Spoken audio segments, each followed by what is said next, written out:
Welcome to the Pacific Northwest, where our plan is to be for a few months of building memories with family and playing on the river, enjoying the cooler temperatures, and I want to welcome you back to the next episode of Scotomaville.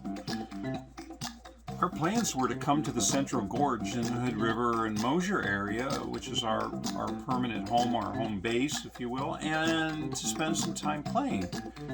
But the weather isn't cooperating with our plans anyway. It came in with a cold front blowing like crazy and dropped the temperature by nearly 30 degrees. And you know, the great thing about having a strategy is that you can shift your plans and still have the outcome that you want.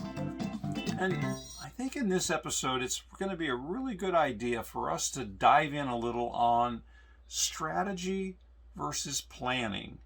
Because you can make all kinds of plans and have them postponed and set back and have triggers and emotional tizzy fits because things are always shifting. But if you have a really good strategy, it doesn't really matter how often things get shifted and how much you're interrupted. And that's one of the things you've watched me actually mature in since the early filming of Scotomaville at Lake Pleasant, with the constant interruptions. I'm far less upended or triggered, I guess, by interruptions. What are you doing? What am I doing? I'm putting the... Test. This is only a test.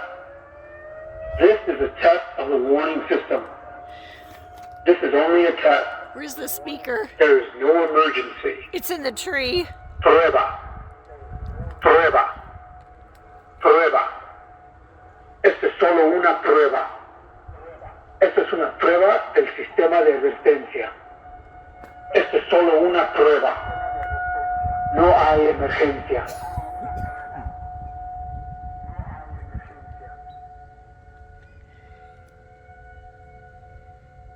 You were saying?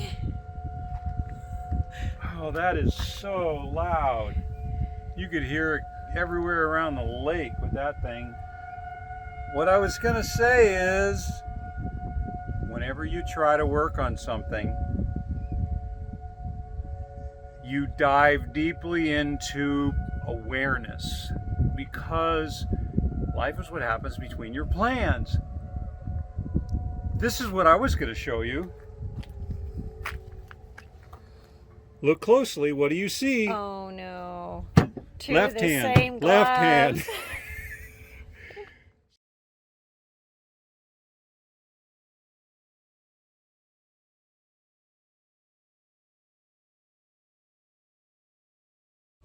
You've heard me say numerous times that you should segment grapefruit or cut your egg cartons or work out your pancake ratios.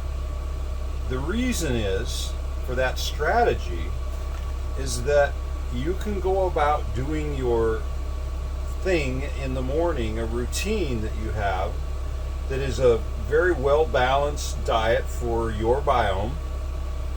And then the intrusions, like the noise of the fan, or your neighbor firing up their hugely noisy diesel before they leave, I've been able to start embracing them because I realized that strategy trumps plans. And what does that mean? Strategy. Well, have a look. Strategy is bigger than a plan. Strategy tackles the question of why. It has a large scope and looks at the end results as well as the many paths to the desired outcome. A strategy looks at every possible influencing factor, both seen and unforeseen, and comes to terms with the whole situation, not just one end result. A plan says, here are the steps, while a strategy says, here are the best steps. Strategy speaks to the reasons why, while the plan is focused on how. What is the difference between strategy and planning? Strategy is about understanding your environment and making choices about what you will do. Think, if you like, of where and how to play. Planning is about making choices about how to use the resources you have and the actions you will take to achieve the choices made inside your strategy.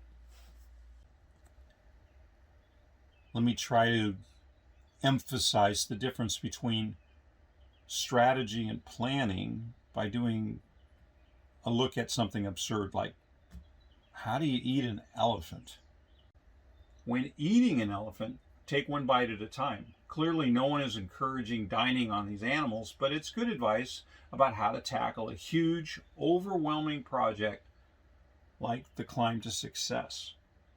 Desmond Tutu said, there is only one way to eat an elephant, a bite at a time.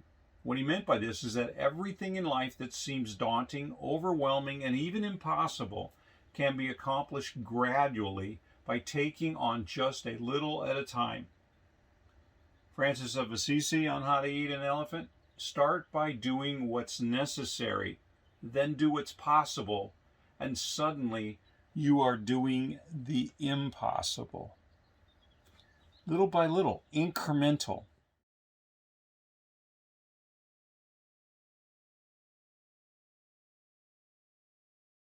I think you need a better strategy. You're trying to crawl underneath the table.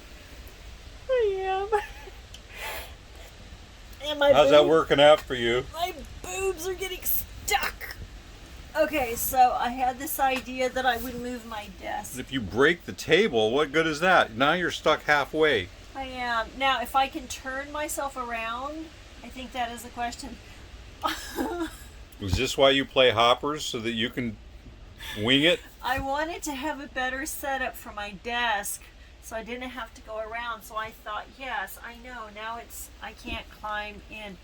So I'm thinking maybe. Okay, hang on. You're gonna break something. No, Let me. Ta-da! See? You gotta be kidding me. Resilience. Stubbornness.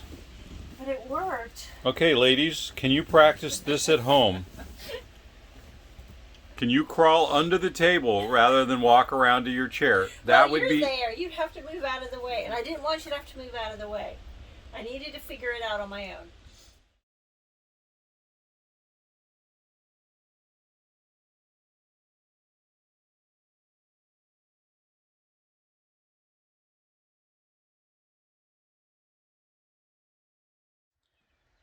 In order to really raise the bar of what's possible beyond anything you'd imagine, even for your own life, let's look at this Guinness World Record holder who actually ate an entire airplane, bite by bite, 2 pounds per day.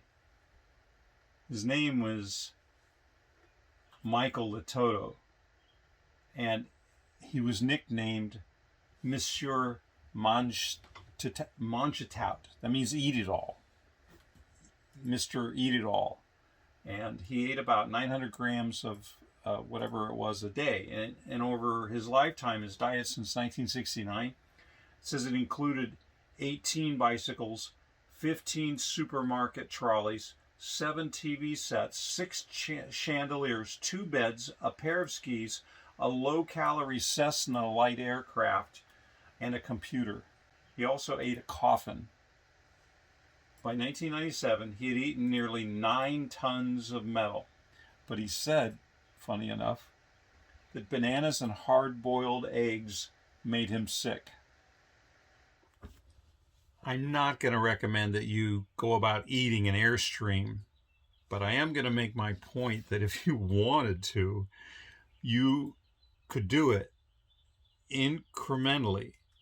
So think about whatever it is that's challenging you, your personal Everest. If you're trying to live a life that's healthier, trying to lose weight, you're trying to make progress on your finances, on your financial score, maybe getting a new job, whatever that might be in your life, think about incremental progress.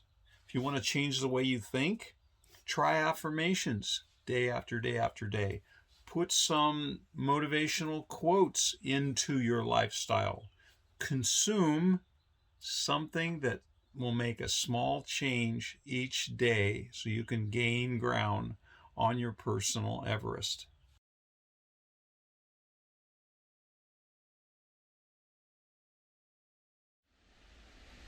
Another thought on strategy is you want to work toward longevity. Doesn't make much sense to sprint to the finish and be over too soon. You might as well, right, mature over a good period of time. So this Viome precision supplements, including 2 billion probiotics every day, becomes a ritual, a habit that incrementally adds value, extends your biological age. I think that's worth picking up that habit, practicing from home long before you put yourself in an Airstream. Ow! What just happened? I'm just trying to do a close-up shot of this. And when I pour them out, they roll away. And they roll into the dirty sink. And then I reach in to grab them. And the cutting board's got sausage defrosting, so it smashes my finger. Oh, thank you for splashing the blood. And then we're just going to coat this with ointment. Oh, you see the blood? You rub it around. So I go from trying to be helpful, here, let me show people how cool this is, to I got a bleeding thumb. Now put that in your strategy. Another strategy that you've seen me use is to give myself to-do lists to remind myself when I'm clearly thinking, so that I don't have to spend all my time wondering what it is I'm supposed to be doing.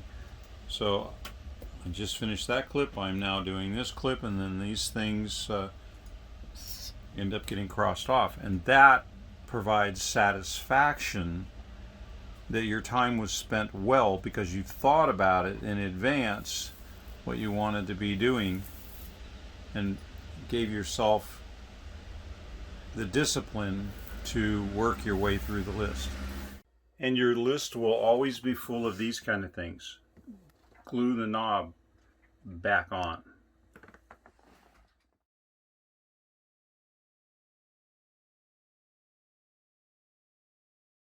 A second strategy to really embrace over time is that little things matter. They really do. You've heard of the phrase, a stitch in time saves 9? What the heck does that mean?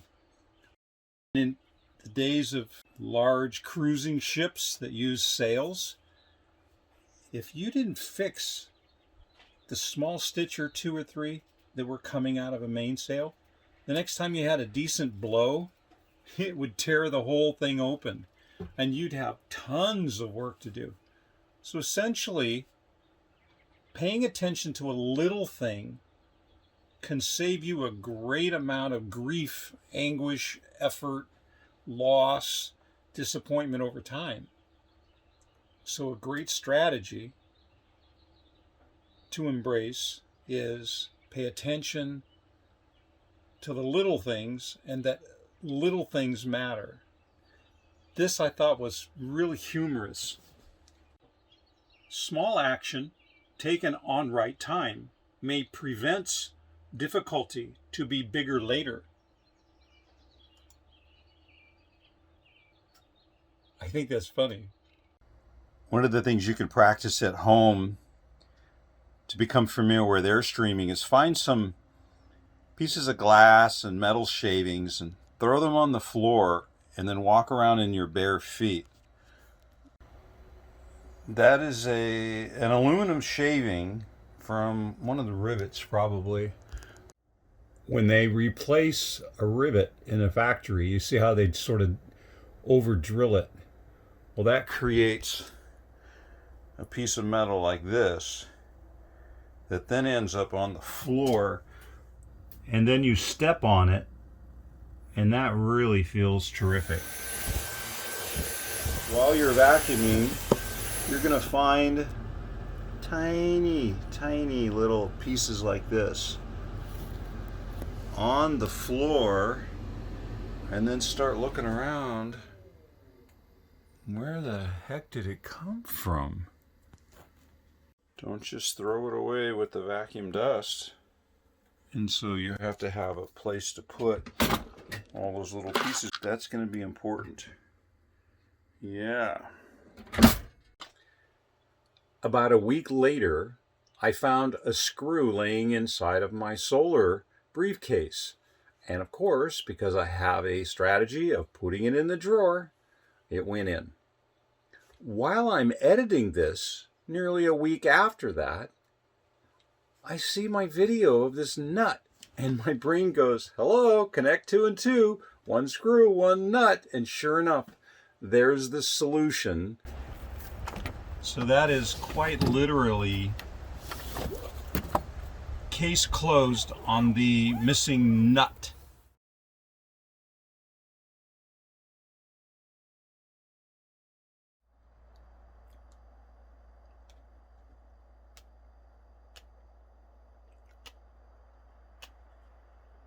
Yeah. There are 3 workstations in this picture. Daniel does lunch, sardines, arugula, grapes, pistachio, dill, fennel. Angelina clicks on both of those, and then Daniel out there is working on the Airstream with his tailgate open and all his tools. Did you know you can Airstream at home? And here's the deal. You don't want to coat the inside of your gray tank with oil, salad dressing. So what you do, and obviously you could use paper plates and solve all of this, but at some point you don't really want to just keep using paper plates forever. So you take your napkin and you wipe all of the residue off, and this then becomes all you have to clean with minimal water. See? Once again, using nice china instead of paper plates, wipe it all off. 1 napkin at the end, well used, oil's cleaned off, goes in the sink, and that is how you can practice Airstreaming without even leaving your home. Little things matter to me, like getting all of the extra factory trimmings. Little extra stuff you don't really need. Yeah, little things matter. What are you doing, Daniel? Arnie has a tummy ache. He's a COVID baby. He's got irritable bowel syndrome. They forgot to glue the plumbing. So the drain line, it's obviously not, see this? That's supposed to be connected. And it's not glued. So I have to reach back in there and glue it. Well, Yay! Not a single drop of water. But there's enough. Yeah. Little things matter, like getting all the bug splatters off of your rock guard. And little things matter probably because sometimes birds just have it in for you. Start by doing what's necessary, then do what's possible, and suddenly you are doing the impossible. I hope that what you're catching about my strategy is that I'm using the popular interest in Airstreams to build a bridge in order to convey what I believe are deeply important principles on success that you can apply right now for your personal Everest. to demonstrate that, I'm in the Ford studios now because Angelina's working in her office, but also because I'm going to need to break strategy up into 2 episodes. And what's coming in the next episode is a discussion about having an abundance mindset and not being locked into scarcity, as well as learning to speak the truth. In other words, seeing it the way it really is. Thanks for joining me in getting out of Scotomaville. I'll see you next episode. COVID happens, and we lose the one in Scottsdale, and then we find one in Albuquerque, New Mexico. We drive all the way there, and that doesn't work out in time, and then we finally found one in Oklahoma City, and we stayed there for a month in a hotel waiting for things to come together while Daniel had his kidney stone. And, you know, a lot of stuff happened that month in Oklahoma City. Takeaway at the very end is this. Okay, that doesn't look right.